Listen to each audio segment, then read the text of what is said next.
Hello and welcome back to the Heroes Hype Amateur Series. I am Gillyweed here with Anna Prosser Robinson, and we are ready for Game 3 in this Best of 5 finals between Goon Squad Incorporated and the PLEYZ. Guys, I have found a cough drop that numbs my throat, so hopefully I will be able to talk without having coughing fits.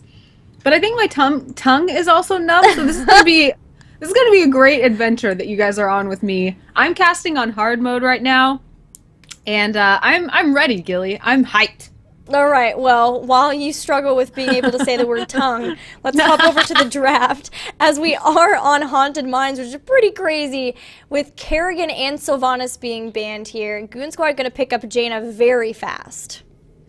Oh, Kerrigan, my love, why must we be parted?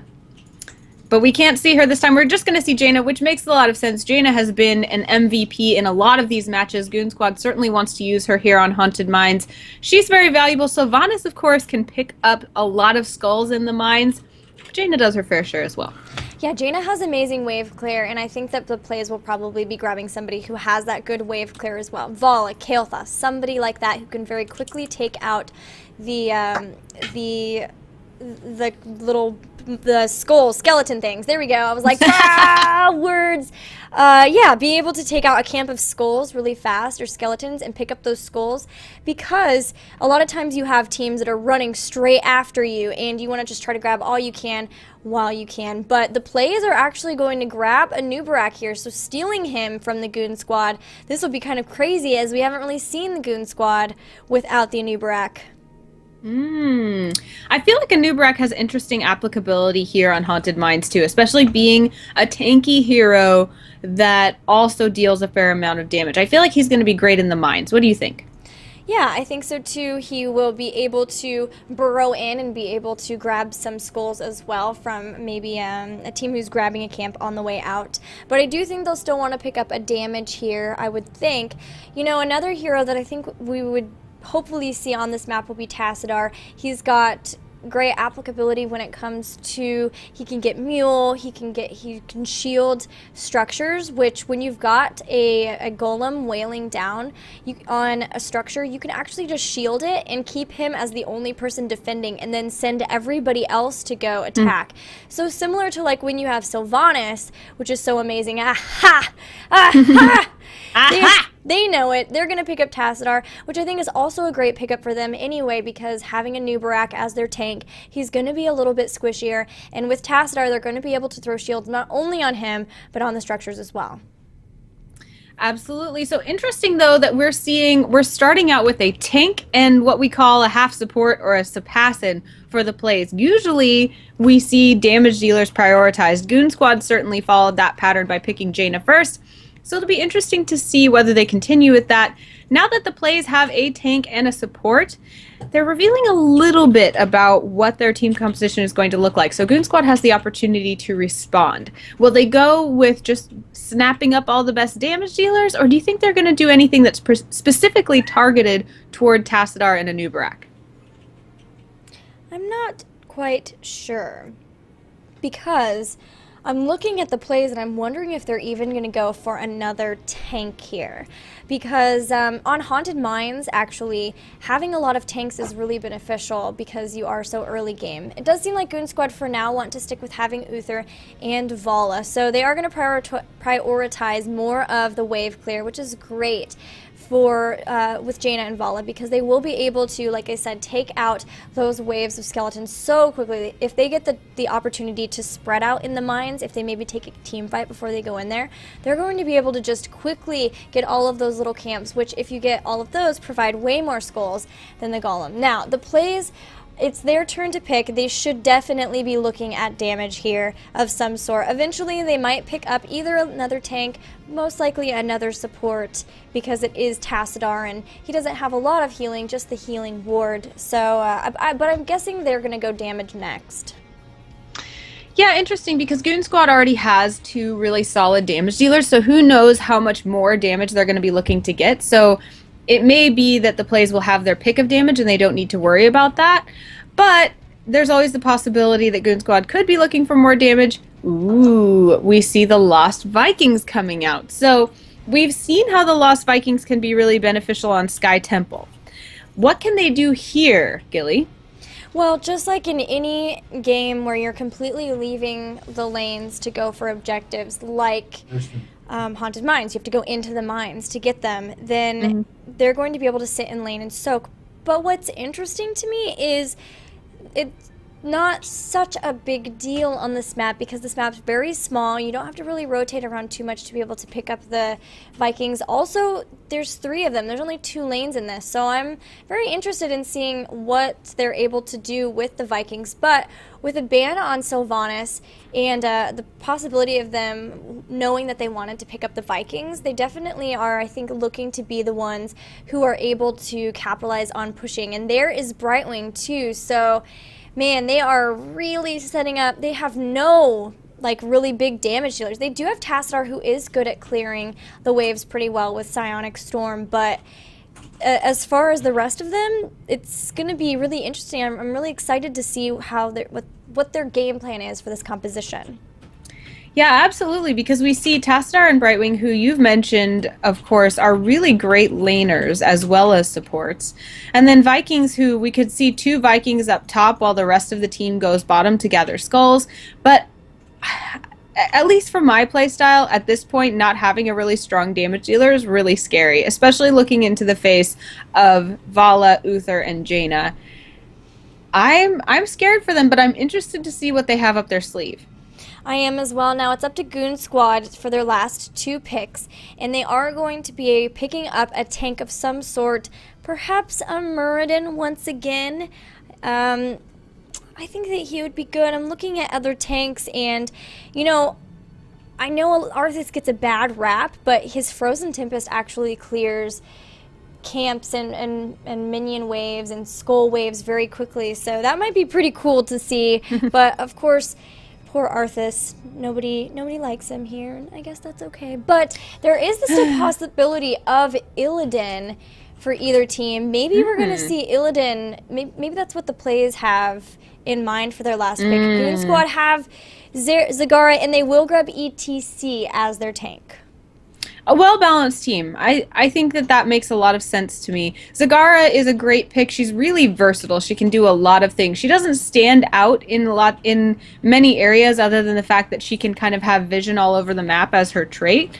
But she's very solid in many, many ways. So she can really contribute to teamfight. She can contribute to getting skulls. And I like that pick. I'm a huge Zagara fan. But I think you're right that we need to see a really hefty damage dealer. And someone like Illidan would be a great pick here. I don't know. I mean, Kael'thas also is still on the board. So he could certainly do a lot of damage if he were to be the one picked. But I feel like Illidan is the best pick. What do you think would be another option, Gilly? If there are any. Well, Zeratul is also really amazing at going and getting... Oh, it's going to be Tychus. Okay, well, the one we don't name. Tychus is going to be good. He's well-rounded as far as being a good assassin. He's not so squishy as Kael'thas. He's got a little bit of an escape, so if that's something that they're really looking to have, there's that. But he's also not as bursty as Kael'thas either, so that's something to take into consideration. They don't really have a lot of burst. But they definitely have the potential to never die between the shields and Brightwing, and they've even, Anubarak's mobility as well as Tychus's. So we'll have to see. It's more like what do the PLEYZ have up their sleeve versus the Goon Squad putting it out on the table with just a really super strong looking comp. Absolutely. I'm trying to think, looking at this composition, where we will see these heroes end up. Whether we'll see them be really aggressive about the mines or not. I have to think that they're going to be using the Vikings to try to gain an experience lead. And once they have an experience lead, then what do they do with it? Do they just scare their opponents into not engaging? Do they look for engagements to try to pick off these squishy heroes? But when you've got a tank like ETC and a tanky support like Uther, you're probably not going to want to go too near them, as they could stun you and burst you down. I think the Draken Laser Drill might play a huge part here. What do you think? They could definitely use it for defense, but I think they might need the damage from the Odin for sure. Yeah. That's true. While we are loading in, I wanted to tell you that Cyrenus over the break explained to us where the crispy taco came from. Are you ready for this? I'm so excited. Well, be ready for it to be incredibly anticlimactic, because they were just having a conversation about taco and then came up with that and then decided to call it the crispy taco. Oh, so they just like tacos and then they like that. Okay. Well, that connection works for me. I like tacos. I like this wombo. Therefore, this wombo is a taco. I can get behind that, I suppose. It is a little anticlimactic, but I applaud you, I suppose. All right. Well, we do have the Goon squad in blue. Okay, I had to make sure that I had those right. With Goat playing Zagara, Yoda on Jaina, Hosty on Vala, Get Up playing Uther, and up top is Boss Floss on the ETC. And the PLEYZ will be wearing red this game. Lex Uther will take Brightwing, Zeus will be on the Lost Vikings, Pirate Rum will play Tychus, Yelkow will play Anubarak, and Evan Drunde will be on Tassadar. I'm really excited to see what talents Evan chooses, to see if he'll be going for that kind of solo defender with Tassadar. You can get shields that are increased shields when they're on structures, and that makes it really difficult to get anything done. So that'll be pretty cool. Brightwing did take Arcane Precision. A lot of times you won't see Bribe on this map because it is so small. There's not a ton of minion camps or merc camps on that. So she did get Arcane Precision. That's going to increase, just make sure they can do a little bit more damage. And looks like Bala is going for the multi-shot build, so we'll be looking to be able to clear lanes quickly, just like I thought. Yeah, Boss Floss looks like looking for an engagement here in the top lane, not quite being able to single anybody out. We did have a lot of damage raining down, but no stunnage yet from either ETC or Uther. Probably keeping that in their back pocket, but we do see all three Vikings as well as Lex Uther, Pirate Room, and Yelkow up here in the top lane. So usually we see teams pushing in the lane where their boss or their golem will be spawning. We only have one member of each team down in the bottom lane, so it looks like oh, which team is which again? Dang it, Gilly, they keep us so on their toes. I know. So it looks like the Goon squad not so concerned about pushing that lane out, while the PLEYZ are concerned about it, but the Goon squad doesn't want to let them. So we see a lot of stasis on the map right now. No team getting an advantage in this early laning phase. Yeah, now I'm wondering what the Goon squad will do as we set up. Look, we've already got Vikings going to the bottom lane, so they're preparing for the mine phase, preparing to sit in lanes and soak. But that will mean that it'll be 5v4 in the mines in favor of the Goon squad. So I'm wondering if they will try to take advantage of that, maybe keep the PLEYZ from entering the mines as long as possible while they pick up some of their own, or if they will just try to get into an engagement as well. But we've got all of the members from the Goon squad actually up here in top, and they are going to go in all together. And for now, it looks like they're just going to head straight into picking up skulls. Tassadar already doing the same here, and the PLEYZ are entering the top. So for now, all of those big, the most important camps in terms of the number of skulls are definitely going to go to the Goon squad. They already have 28.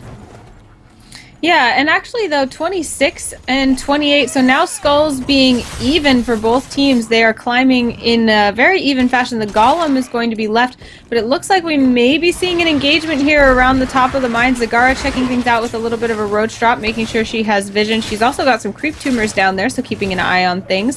All 5 members of the Goon squad now running toward the Golem. They are going to start it, but the PLEYZ are hot on their tail. It is going to be 4v5, so we'll see if they are willing to engage. There goes Boss Floss, rolling like a stone right in there, but does get stunned by Anubarak and is fairly low. Looks like they're just trying to push everyone away from now, but Yoda actually dealing a ton of damage to Yelkow. Does get shielded thanks to Tassadar. They're going to probably get completely out of here now, and or at least Anubarak will. Yoda also is going to go back pretty low, and low Jaina means you're basically on the brink of death when you have anything less than a full health bar. So for now, the Goon squad are back at the Golem, slowly whittling it down, getting as many skulls as they can. Now getting re-engaged upon by the PLEYZ, though. Yelkow getting very low once again, but not quite going down, and there will go ETC. and Zagara will follow. So that leaves Jaina, Vala, and Uther all by their lonesomes. They are going to have to back out, and it looks like the PLEYZ will be the one to grab the golem. That will mean that they will, in fact, have the bigger... or no, they actually will still have the smaller skull golem, but this is a negligible difference. There's only four skulls difference between these two golems, so they will, again, be very equal. So we've seen a lot of equality in this game. Only difference is that we actually see about a level lead on the side of the PLEYZ in terms of gaining experience, and that, of course, is because they have the Vikings who've been able to soak experience up top the entire time. Well, there is reinforced structure from the Tassadar and the Talons. Plasma Shield 100% stronger and 100% longer when cast on structures. We're going to see him be able to defend so effectively. But it seems like the Goon Squad are choosing to go ahead and push with their golem. Meanwhile, on top, though, the PLEYZ are doing the exact same thing. They have such a great defense. And actually, Yoda getting double stun from Yelka. Will they be able to kill her? They do indeed. She's going to go down so quickly.